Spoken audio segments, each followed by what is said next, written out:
Hey everybody, welcome to Jacob's Quest, and over the weekend I got to see the new Fantastic Four, Marvel's latest movie, and I'm really late to this review because I was actually at San Diego Comic-Con, and if you follow me on any social medias, you've probably seen me upload several dozen photos at this point. But yeah, Fantastic Four, non-spoiler here, all to say it was great. You know, like, it was another really solid entry. I feel like they nailed the family dynamic that was really felt. I think I feel this as a family unit more than the past iterations of Fantastic Four. You know, definitely better than Fantafour-Stick, right? But yeah, just overall, this movie hits the ground running. It does not let up. And I think sometimes that can be a little bit of a double-edged sword. I think some characters like Silver Surfer kind of suffer because it feels like there's definitely some, you know, maybe scenes of hers that were cut out at certain points. A certain shift happens near the end where I'm like, okay, I guess we're just there now. It feels like maybe there was something cut out. But overall, I think it was the right move to, like, I would say edit for efficiency, right? Like, just this thing moves. You know, we cut out any scenes we felt were unnecessary. You get all the plot that you need. You get the emotional moments that you really need. And then we just move, you know. And I don't know what the runtime of this actually was, but it felt short. It felt quick.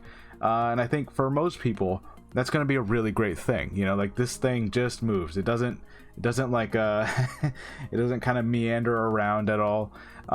So I think that's mostly a positive, except for, you know, like I said, Silver Surfer, some characters kind of just disappear for a while, and it feels like they were supposed to have another scene or two.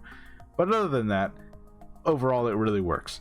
And yeah, I think all the actors did a really great job. I definitely feel the actual companionship that these people have. You know, it legitimately does feel as if they've known each other for decades, and they were all friends both before and after the thing happened that made them the Fantastic Four. And I love the world that they built here, where they are the only heroes in this universe, because again, this is not the 616, this is the 424 or 824, I don't know, 828, I don't know. Anyways, they are the only heroes here. So, like, in this world, they are the only pop culture icons. They're the rock stars.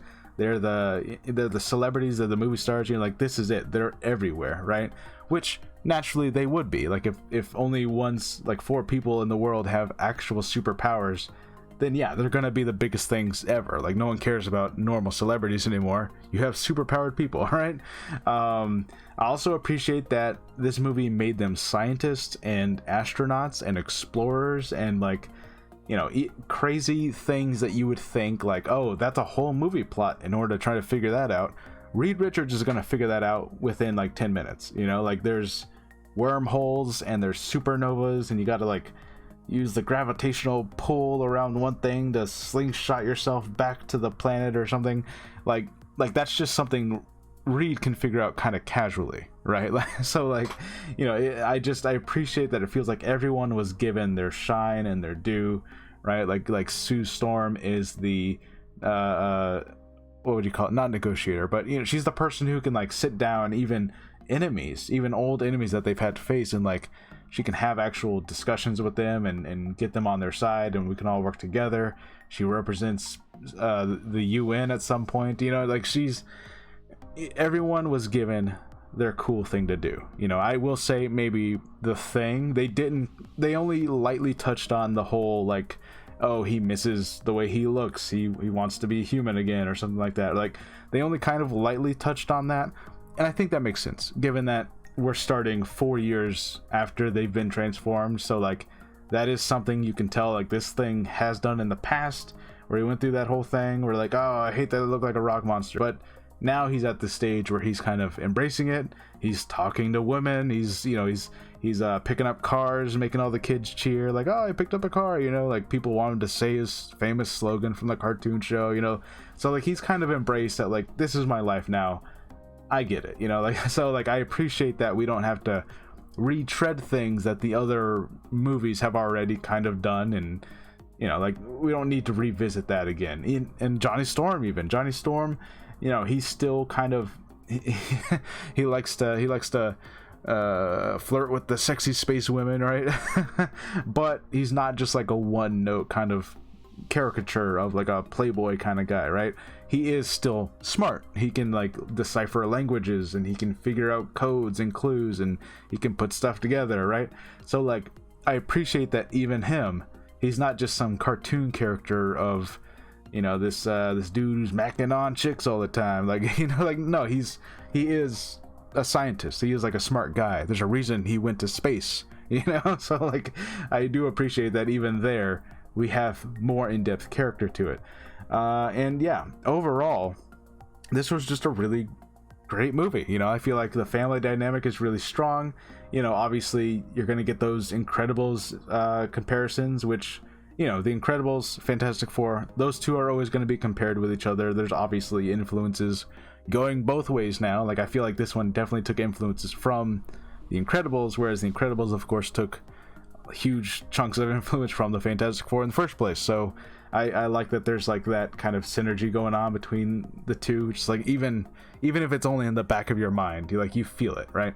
Galactus is great. You know, I feel like he was done pretty great service. I know some people feel like he was too small. They want him to be like giant Galactus who can like literally hold a planet in his hand kind of thing. But truth be told, you know, and I'm not like a huge comics reader when it comes to Fantastic Four, but I don't know how they would have fought him necessarily if he was that size, right?